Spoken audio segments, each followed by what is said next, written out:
안녕하세요. 남의 순교회 성경 읽기. 오늘은 서신서 개요를 좀 해보도록 하겠습니다. 서신서를 읽어나가실 때 주의사항은 단 한 가지인데 그것은 서신서가 편지라는 것을 기억하는 것입니다. 여러분, 우리는 두 사람 사이에 오가던 편 중에 하나를 읽고 있는 거예요. 그게 서신서죠. 이걸 읽을 때 가장 중요한 건 뭘까요? 상상력입니다. 왜요? 이 편지는 두 사람 사이의 대화의 중간이잖아요. 우리는 이 사람 사정과 이 사람 사정, 앞에서 무슨 일이 있었고 지금 무슨 상황 속에서 이 얘기를 하는가를 모르는 채로 그 편지를 읽으면 이 편지가 무슨 얘기인지 이해하기 어렵다는 거예요.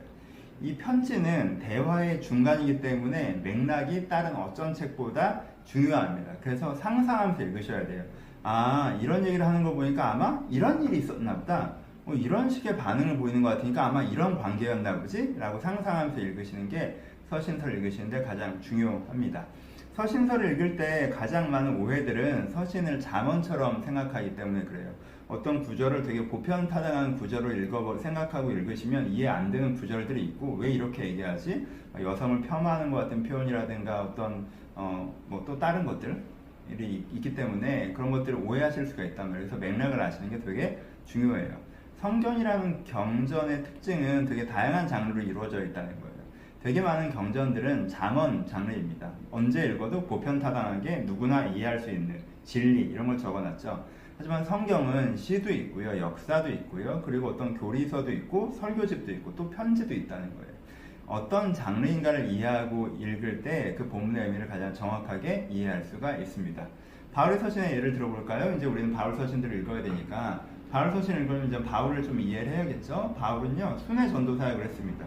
어떤 지역에 가서 전도를 해서 교회를 세웠어요. 그리고 그렇게 오랜 시간을 머물자고 교회를 떠났겠죠.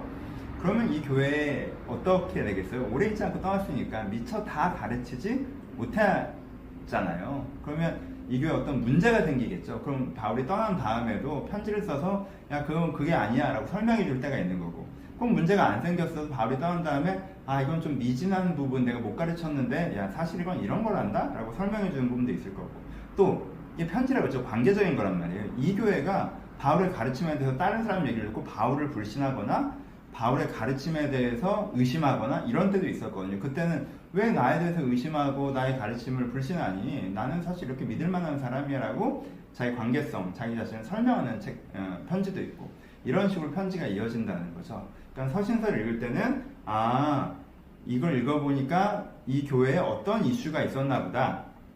아, 이 교회와 바울의 관계는 어떠했나 보다. 그래서 바울이 이런 걸 가르쳐 주는구나. 아, 바울이 그래서 자기 자신에 대해서 이런 걸 설명하는구나 라는 큰 맥락으로 읽으시면 바울의 서신들을 좀 더 정확하게 이해하실 수 있을 것 같습니다. 이제는 서신들을 하나씩 읽어나가 보셨으면 좋겠습니다.